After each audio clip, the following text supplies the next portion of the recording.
Hello friend, good morning. तो चलिए आज हम आपको बताएंगे क्लास 10th का हिंदी पहला चैप्टर है श्रम विभाजन और जाति प्रथा के बारे में। तो चलिए समझते हैं श्रम विभाजन और जाति प्रथा क्या है। तो चलिए आप लोग समझिए।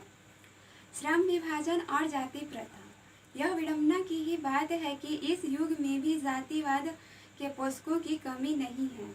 इसके पोषक कई आधारों पर इसका समर्थन करते हैं। समर्थन का एक आधार यह कहा जाता है कि आधुनिक सभ्य समाज कार्यकुशलता के लिए श्रम विभाजन को आवश्यक मानता है।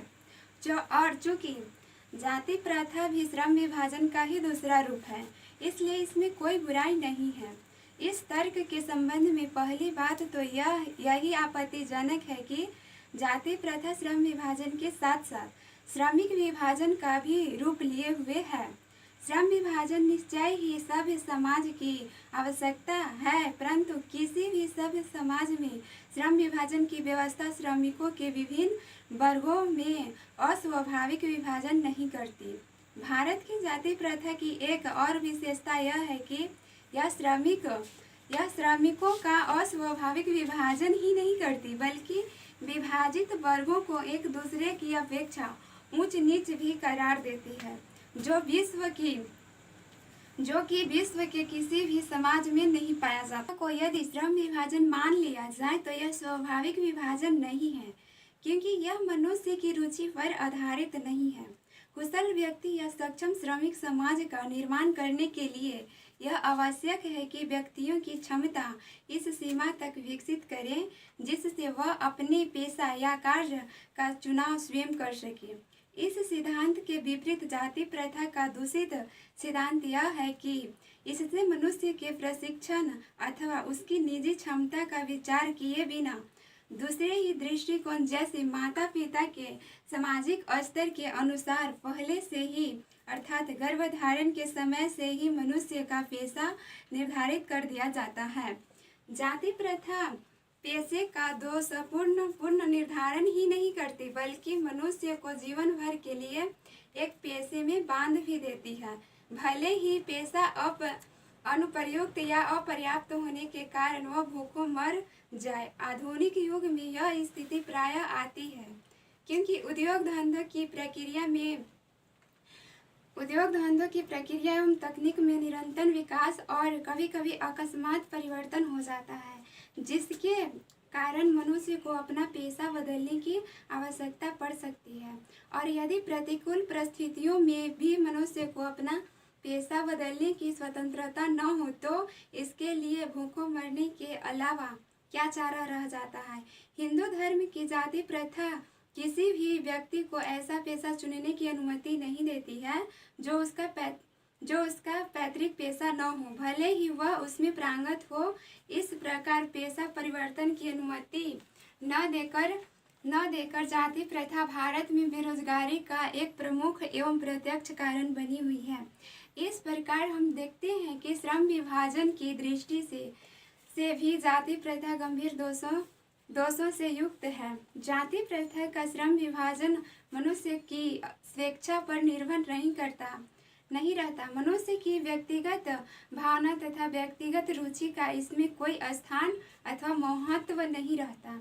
इस आधार पर हमें यह स्वीकार करना पड़ेगा कि आज के उद्योगों में गरीबी और उत्पीड़न इतनी बड़ी समस्या नहीं है जितनी यह कि बहुत से लोग निर्धारित कार्य को अरुचि के साथ केवल व्यवस्थावश करते हैं। ऐसी स्थिति स्वभावतः मनुष्य को दुर्भावना से ग्रस्त रहकर टालू काम करने और कम काम करने के लिए प्रेरित करती है। ऐसी स्थिति में जहाँ काम करने वालों का न दिल लगता हो न दिमाग, कोई कुशलता कैसे प्राप्त की जा सकती है। अतः यह निर्विवाद रूप से सिद्ध हो जाता है कि आर्थिक पहलू से भी जाति प्रथा हानिकारक प्रथा है, क्योंकि यह मनुष्य की स्वाभाविक प्रेरणा, रुचि एवं आत्मशक्ति को दबाकर उन्हें अस्वाभाविक नियमों में जकड़कर निष्क्रिय बना देती है। अब मैं समस्या के रचनात्मक पहलू को लेता हूँ। मेरे द्वारा जाति प्रथा की आलोचना सुनकर आप लोग मुझसे यह प्रश्न पूछना चाहेंगे कि यदि मैं जातियों के विरुद्ध हूँ तो फिर दृष्टि में आदर्श समाज क्या है?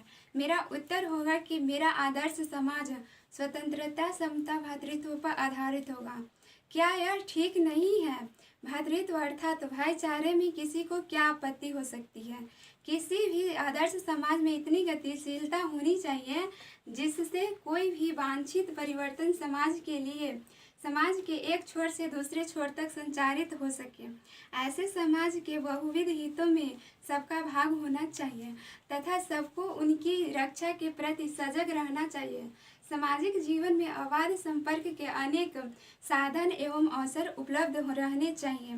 तात्पर्य यह कि दूध पानी के मिश्रण की तरह भाईचारे का यही वास्तविक रूप है और इसी का दूसरा नाम लोकतंत्र है।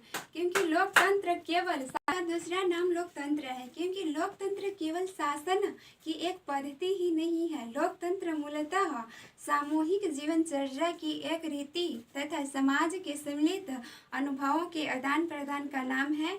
इसमें यह आवश्यक है कि अपने साथियों के प्रति श्रद्धा एवं सम्मान का भाव हो। तो दोस्तों, श्रम विभाजन और जाति प्रथा के बारे में विस्तार से आप सबको बताएंगे। यह विडंबना की ही बात है कि इस युग में भी जातिवाद के पुस्तकों की कमी नहीं है। तो दोस्तों, जातिवाद के पुस्तकों की कमी नहीं है। जातिवाद जो लोग करते हैं वो लोग का समर्थन करने वालों को आज भी इस युग में भी कमी नहीं है। जातिवाद के कई आधारों पर समर्थन किया जाता है। एक आधार यह कहा जाता है कि आधुनिक सभ्य समाज कार्य कुशलता के लिए श्रम विभाजन को आवश्यक मानता है और चूंकि जाति प्रथा भी श्रम विभाजन का ही दूसरा रूप है, इसलिए इसमें कोई बुराई नहीं है। इस तर्क के संबंध में पहली बात तो यही आपत्तिजनक है कि जाति प्रथा श्रम विभाजन के साथ साथ श्रमिक विभाजन का भी दूसरा रूप लिए हुए है। श्रम विभाजन निश्चय ही सभ्य समाज की आवश्यकता है, परंतु किसी भी सभ्य समाज में श्रम विभाजन की व्यवस्था श्रमिकों के विभिन्न वर्गों में अस्वाभाविक विभाजन करती है। तो दोस्तों, जो श्रम विभाजन है, जो काम को जो विभाजित किया गया है, बंटवारा किया गया है श्रमिकों को, वो जाति प्रथा जो है समर्थन करते हैं। जाति और कास्ट के आधार पर वो लोग तो दोस्तों, इस देश में जो भारत देश में है की आवश्यकता है, परंतु किसी भी सभ्य समाज में श्रम विभाजन की व्यवस्था श्रमिकों के विभिन्न वर्गों में अस्वाभाविक विभाजन नहीं करती। तो दोस्तों, काम के आधार पर यहाँ जाति को बंटवारा किया गया है। दोस्तों, काम के आधार पर जाति को विभाजित किया गया है कि जिसका काम है कि पंडित हैं तो उन लोग का पूजा कराना काम है, जो ब्राह्मण हैं उन लोग को पूजा कराना काम है, यादव हैं उन लोग को गौ पालना काम है। तो श्रमिक विभाजन वर्गों में अस्वाभाविक विभाजन ही नहीं करती। भारत की जाति प्रथा की एक और विशेषता यह है कि यह श्रमिक विभाजन अस्वाभाविक विभाजन ही नहीं करती, बल्कि विभाजित वर्गों को एक दूसरे की अपेक्षा ऊंच नीच भी करार देती है, जो कि विश्व के किसी भी समाज में नहीं है। तो दोस्तों, भारत में जो है जाति को लेकर भेदभाव जो है ऊंच नीच का भी करार देती है, जो कि अन्य देशों में नहीं है, विश्व में नहीं है। तो दोस्तों, विश्व में भी ऐसा नहीं नियम है कि ऊंच नीच करार दें, जाति पाति को लेकर भेदभाव करें किसी को भी। तो चलिए, जाति प्रथा को यदि श्रम विभाजन मान लिया जाए तो यह स्वाभाविक विभाजन नहीं है, क्योंकि यह मनुष्य की रुचि पर आधारित नहीं है। कुशल व्यक्ति या सक्षम श्रमिक समाज का निर्माण करने के लिए यह आवश्यक है कि हम व्यक्तियों की क्षमता इस सीमा तक विकसित करें जिससे वह अपने पेशा या कार्य का चुनाव स्वयं करे। तो दोस्तों, हम लोग को व्यक्तियों को उस सीमा तक सोच विकसित कर देनी चाहिए जो कि वो अपना कार्य स्वयं चुन ले और स्वयं कार्य का चुनाव स्वयं करे और रुचि के साथ करे। जिस कार्य में उसका दिल लगता है, व्यक्ति को दिल लगता है, उस काम को स्वयं करे। इस सोच इतना विकसित कर देना चाहिए व्यक्तियों को, हम लोग को व्यक्तियों की क्षमता इस सीमा तक विकसित करें जिससे वह अपने पेशा या कार्य का चुनाव स्वयं कर सके। इस सिद्धांत के विपरीत जाति प्रथा दूषित सिद्धांत यह है कि इससे मनुष्य के प्रशिक्षण अथवा उसकी निजी क्षमता विचार किए बिना। तो दोस्तों मनुष्य जो है, लोग जो हैं वो व्यक्तियों को अपना उसका रुचि नहीं देखते हैं कि वो क्या करेगा, बस सिर्फ अपना जो कार्य रहता है उसको करने के लिए कहा जाता है, जो वो अरुचि के साथ करता है। दूसरे ही दृष्टिकोण से जैसे माता पिता के सामाजिक स्तर के अनुसार पहले से ही अर्थात गर्भधारण के समय से ही मनुष्य का पेशा निर्धारित कर दिया जाता है। तो दोस्तों जो व्यक्ति जन्म लेते हैं वो अपना स्वयं कार्य चुनाव नहीं करते हैं, उनके माता पिता क्या कार्य करते हैं। जैसे कि यादव हैं तो गौ पालते हैं, तो वो लोग को जो बेटा बेटी हैं उन लोग को भी निर्धारित किया जाता है कि आप लोग भी गाय चराएं, और यादव हैं तो गाय ही चरा, तो और पंडित हैं तो पूजा कराने का काम करें। तो माता पिता के समय से ही, गर्भाधारण के समय से ही निश्चित कार्य कर दिया जाता है, पेशा निर्धारित कर दिया जाता है। जाति प्रथा पेशे का दोषपूर्ण निर्धारण ही नहीं करती, बल्कि मनुष्य को जीवन भर के लिए एक पेशे में बांध भी देती है। भले ही पेशा अप्रयुक्त या अपर्याप्त होने के कारण वह भूखे मर जाए। तो दोस्तों जाति प्रथा जो है, पेशा जो है अपर्याप्त होने के कारण वह भूखों मर जाए। आधुनिक युग में यह स्थिति प्रायः आती है क्योंकि उद्योग धंधों की प्रक्रिया एवं तकनीकी में निरंतर विकास और कभी कभी अकस्मात परिवर्तन हो जाता है, जिसके कारण मनुष्य को अपना पेशा बदलने की आवश्यकता पड़ सकती है।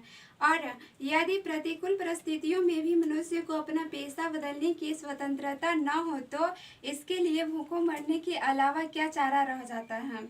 हिंदू धर्म की जाति प्रथा किसी भी व्यक्ति को ऐसा पेशा चुनने की अनुमति नहीं देती है जो उसका पैतृक पेशा न हो, भले ही वह उसमें पारंगत हो। इस प्रकार पेशा परिवर्तन की अनुमति न देकर जाति प्रथा भारत में बेरोजगारी का एक प्रमुख एवं प्रत्यक्ष कारण बनी हुई है।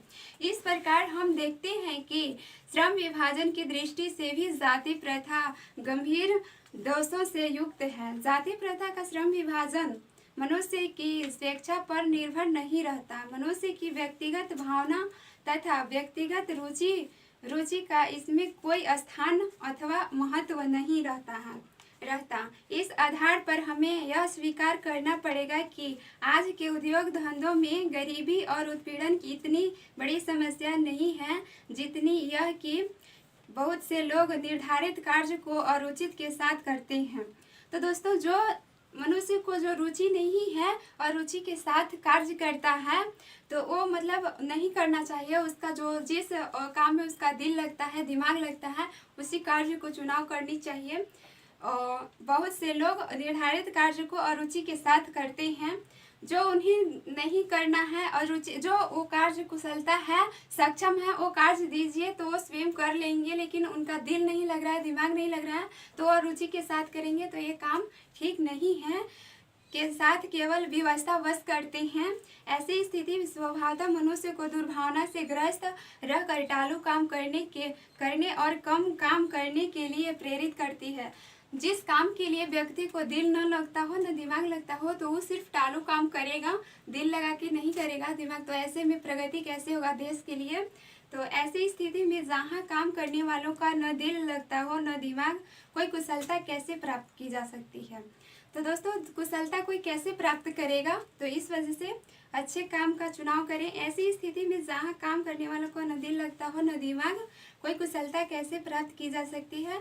अतः यह निर्विवाद रूप से सिद्ध हो जाता है कि आर्थिक पहलू से भी जाति प्रथा हानिकारक प्रथा है।